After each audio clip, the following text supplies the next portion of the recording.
在交通中心这边，同时也建置了交通教育主题馆哦。那我们这个交通教育主题馆主要分2楼跟3楼。那3楼是很多小朋友喜欢来的地方哦。我们有这个模拟情境的这个小汽车或者是机车的行驶，透过这样的情境呢，能够让小朋友实际体验在道路上行驶的状况。去年也特别争取了交通部的经费，那新增了2项的互动的设施哦，分别是知识加油站跟这个超级电话员的这个电话亭。那透过这2个互动设施，让小朋友需要来学习的这些交通安全的情境的知识的题目呢，放在这里面。那我们希望透过这样子情境的设计，让小朋友去闯关、去解任务，那同时把问题融入，那让小朋友可以在寓教于乐，在游戏当中也可以获得这些交通知识。希望可以回家影响他的家人、他的爸爸妈妈、他的阿公阿嬷，让我们大家对于这个交通安全的知识的遵守呢，能够更加的注意。掌握施政3分钟，台南进步向前冲。欢迎收看市政3分钟。为了加强交通安全教育推广，台南市政府交通局在大台南智慧交通中心内设置交通教育主题馆，借由互动式的科技体验，传达交通安全的重要性，期许参访的大小朋友都能学习正确的道路交通安全观念。来听听韦哲市长怎么说吧。全台湾这几个月来，那个交通事故的件数，还有受伤亡的人数都一直在上升，包括台南市也在内。所以说，我觉得其实很多交通安全的知识还是要从小开始建立起，长大了要改变这个所谓江山易改，本性难移，长大了要改变比较困难。但是我们还是希望说，从孩子开始，有时候孩子遵守交通规则，大人就不好意思不遵守了。譬如说，阿公阿嬷带孩子出去，结果他要闯红灯的时候，他的孙子把他拉住，不仅是遵守了交通规则，而且还可以有效避免了交通事故的发生。所以我觉得其实我们特别喜欢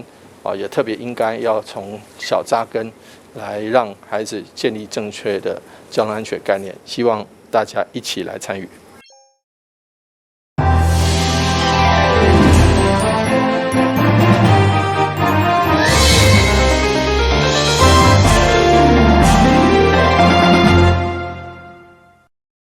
大家好，我是陈碧纯，欢迎收看2月18号礼拜5的中嘉台南地方新闻。美国在台协会处长孙小雅率领协会官员做伙拜会台南市政府，这也是处长上任以后第一届来台南参访。市长黄伟哲、副市长戴谦以及多位市府主管也参与会议，双方针对科技、农业等议题进行意见交流。台南伫美国14个地名城市，长期拢保有良好的互动关系。疫情的期间，更是互相支援，佮有分享抗疫的经验。美国在台协会处长孙小雅，佮有高雄分处余道瑞分处长，佮有李明磊分副处长等在台协会的官员参访台南市政府。市长会特协同副市长戴谦，佮有各相关局处做伙，甲美国的在台协会，针对科技、农业等议题来互相交流。市长伫咧会议中敬意台南的特产爱文山仔为例，表示爱文山仔的完成证甲孙处长的家乡同款来自佛罗里达州，希望未来台湾甲美国的交流会当像年年拢丰收的爱文山仔同款，结果满满。台南新闻刘品言采访报道。2014年，台南市议会议长选举因为无技术性的亮票，以违反党纪，被开除民进党籍的议员蔡秋兰。经过法院的诉讼，2020年判定党籍存在。但是现主时因为民进党来初选将被展开，因为蔡秋兰不满有人中伤伊毋是民进党籍的，所以18号选伫民进党台南市党部召开记者会。定称家己是100%民进党。伫民进党台南市党部主委潘新传，甲这位党部执评委的陪同，台南市议员蔡秋兰摕出民进党的党证，对外声明，并且澄清，家己是100%的民进党籍，将加入这届议员的选举，民进党内的初选。今仔日我秋兰会使讲去收到。伊109年收到法院来甲判讲我是当然存在。迄当时的我，比咧着爱搁种更搁较欢喜。秋兰是正100分的民进党员吼，100%的民进党员。啊，我嘛足欢喜，我今仔会当转来咱民进党怀抱里，我是非常的安慰，嘛非常的欢喜。议员以2014年因为议长的选举无技术性的量票，被以违反党纪来开除党籍。后来经过诉讼，伫个2020年判定党籍还阁存在。伫个迄段期间遭受打击，蔡议员表示拢藏伫个心内。尤其现在民进党将进入党内的初选，主委嘛呼吁参选人爱良性来竞争。蔡秋兰律师蔡秋兰议员伊确实是因为迄个司法也甲证明讲伊是清白的啊，党籍是存在的啊。我是甚至呼吁讲各选区副主席迄话一个选区7、8个咧选啊，不要再做迄个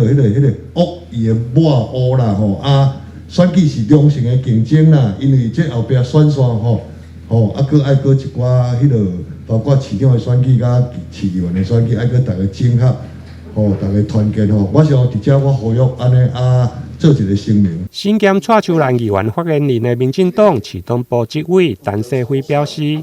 即届大北门地区有意投入民进党内议员初选的至少有7位。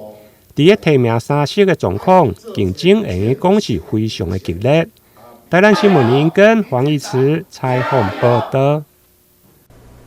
开了3亿外兴建的永华国民运动中心，为107年9月开幕至今，每天平均有500-600人去运动。3档外来有一寡运动设施已经老旧，加上日前有民众甲救生员发生纠纷。所以，台南市议会教育文化委员会特别展览会刊，要求爱加强艺能体措施。台南市议会民政教育委员会18岁上午来到永华国民运动中心来进行会刊，针对已经使用3档的艺体设备来进行检视。107年度开了3亿外的经费来建造，提升市民更方便舒适的运动空间，希望当予运动场发挥到上好的功效。台南市为了要就是提供一个友善的运动环境给我们一些长者，所以我们永华国民运动中心在就是花了3亿多的预算盖了这个场子，所以这已经一段时间了，已经几年了。那这段时间事实上也很多的台南市民，而且是满65岁的，因为是要照顾了满65岁的长辈也来到这个地方。那这几年来使用率也蛮高的啦，那当然东西也会老旧有一些地方也需要改善，所以我们也透过一些民众跟我们反映的情况之下，今天教育民政委员会来到这现场，也听到一些声音了。那当然这些声音，我们希望我们的教育局也好，还有我们今天的业者也好，能够针对这些问题多多去沟通，让这个环境更加的友善。前一阵嘛发生来运动的民众甲救生员发生纠纷，市府教育局表示会阁请业者向内部的工作人员来进行教育，同时嘛希望市民朋友伫咧运动的过程中会当同时来尊重专业人员的专业知识，互大家会当有更安全的运动空间。今天要特别谢谢议会小组来参观永华国民运动中心。台南市未来现在还有规划3座新的全民运动馆，我想借由今天我们议员下乡来了解每一个设施我们会虚心的检讨。那有关于硬体跟软体的部分我们会依照现况的做最大的改善，提供市民一个最好的运动休闲环境。那至于服务态度的部分，我想是有改善的空间。那我们也希望所有的服务团队本着以顾客为优先的一个考量点我们要虚心的接受客人的投诉啦我想这个，但是我想这是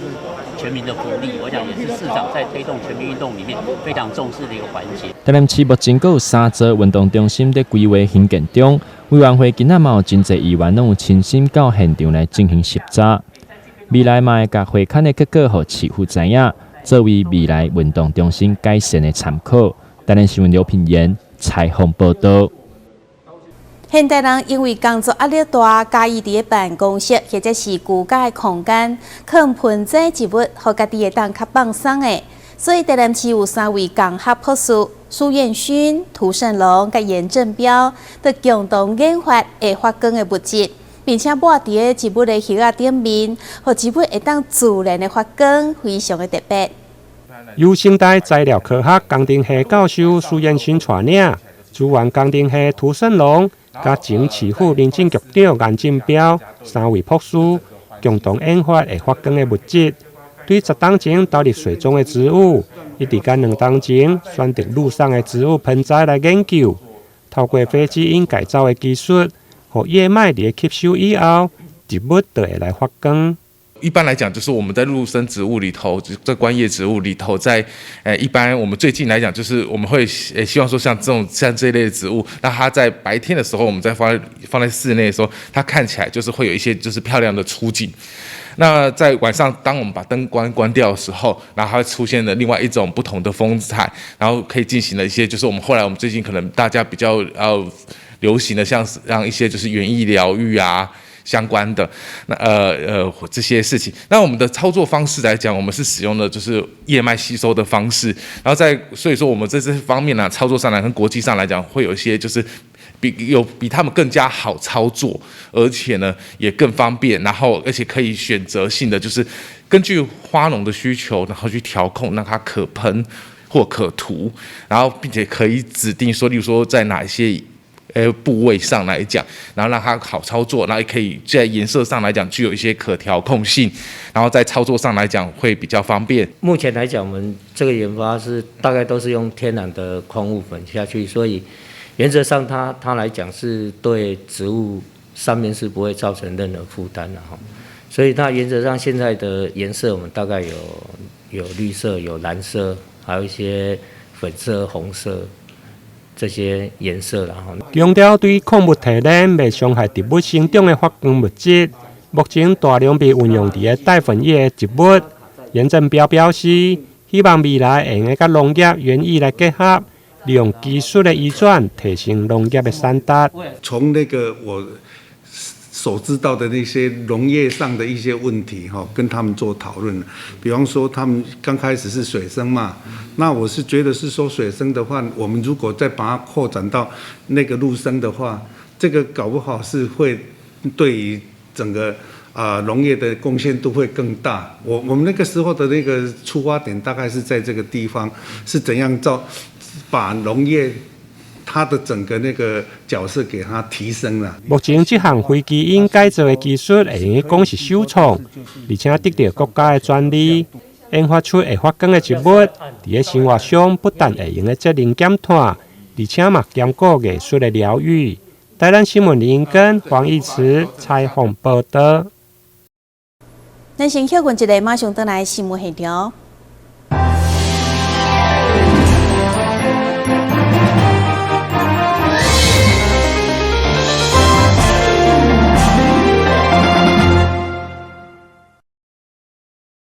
伫去年成立的合同文化艺术基金会，积极投入公益活动，由董事长李怡宁代表，将爱送到2间偏乡的学校，指定国小甲关庙区的深坑国小，投入资源，互偏乡的小朋友也当实现音乐的梦想。2只老虎，2只老虎，跑得快，小朋友帮人拍手。经过音乐老师的教学，小朋友现学现弹，以轻松的方式亲近艺文音乐活动。会不会很难？不会。不会啊！你刚刚是第一次弹吗？第一次。第一次啊？那你觉得这个乌克丽丽有趣吗？乌克丽丽。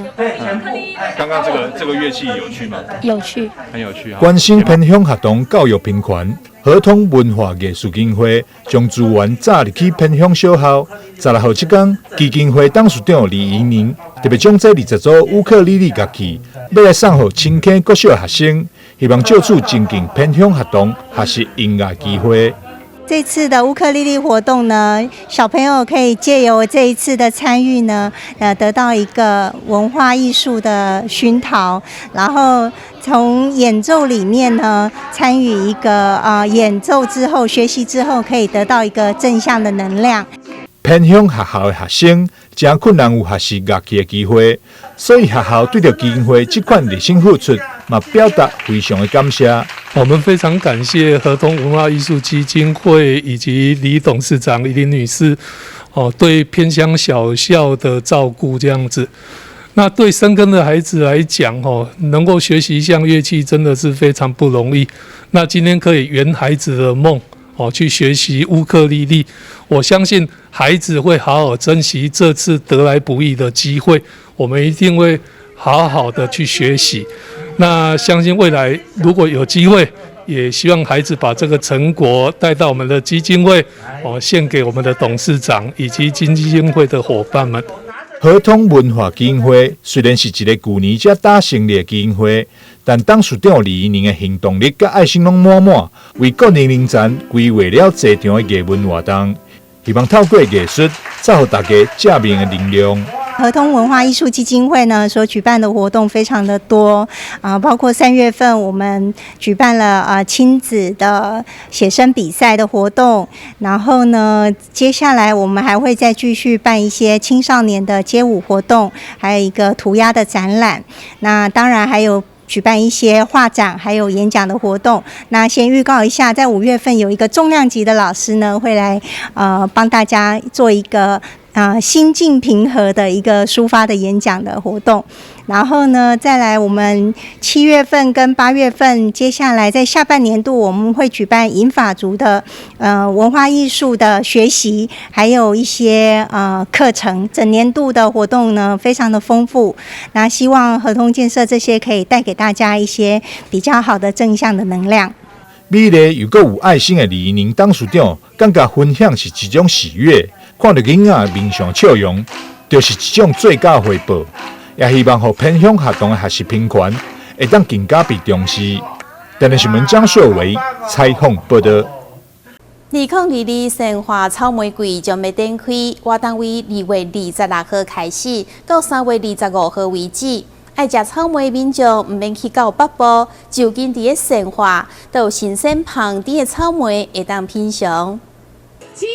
2022鲜花草莓季主题定为“没来也去”产业文化活动。18日的宣传记者会就选伫咧晴空农场举行，现场设有野餐布地区，展示草莓香草卡士塔、提米盒、草莓松饼、莓果干以及草莓牛奶等等。成为26号登场的草莓季暖场。大家想说，哇，草莓都只有在中台湾，只有在北台湾，事实上南台湾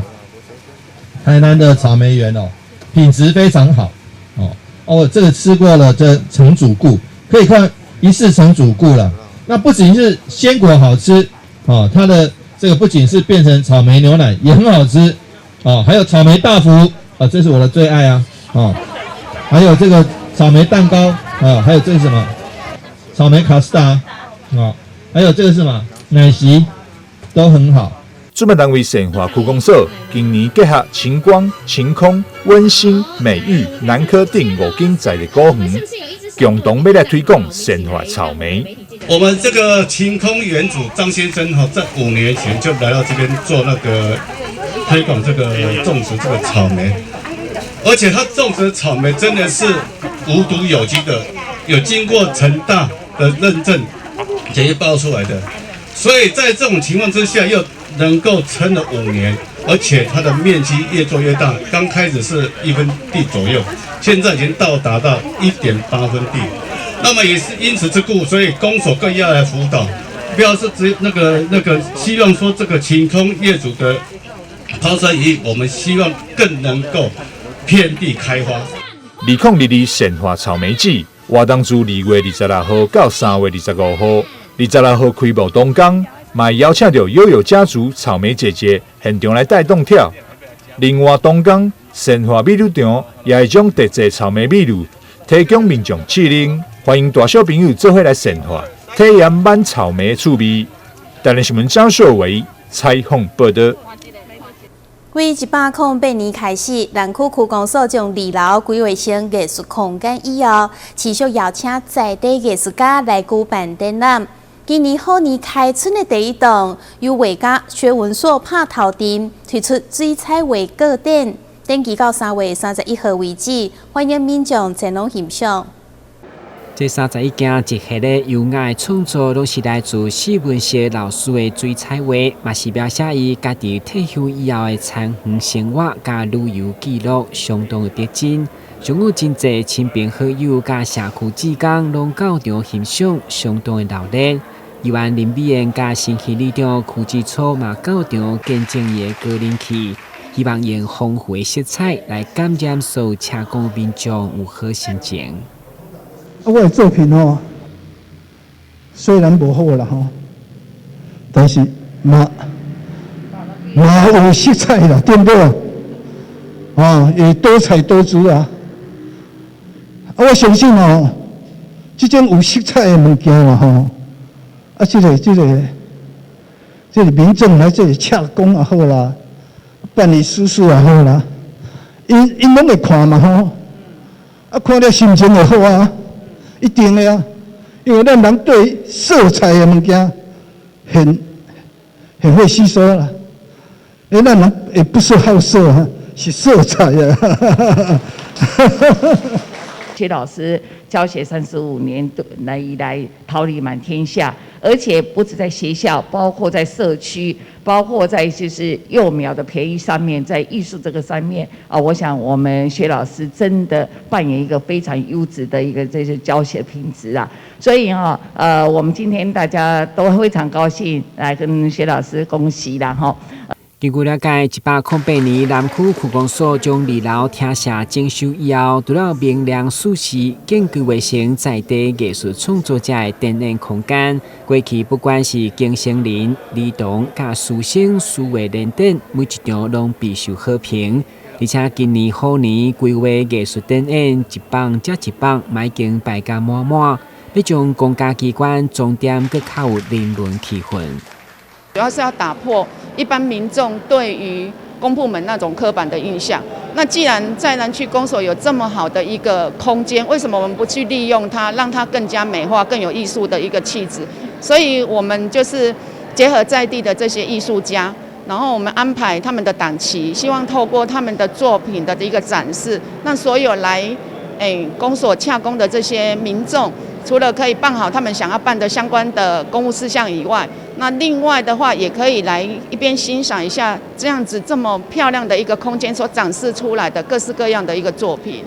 史文社的水彩画展对2月10号将到3月31号为止，嘛欢迎市民踊跃来欣赏。薛老师，大家一起来看展。台新闻顾文吉何乔邦采访报道。感谢你收看2月18号的中嘉台南地方新闻，我是陈美纯，咱再会。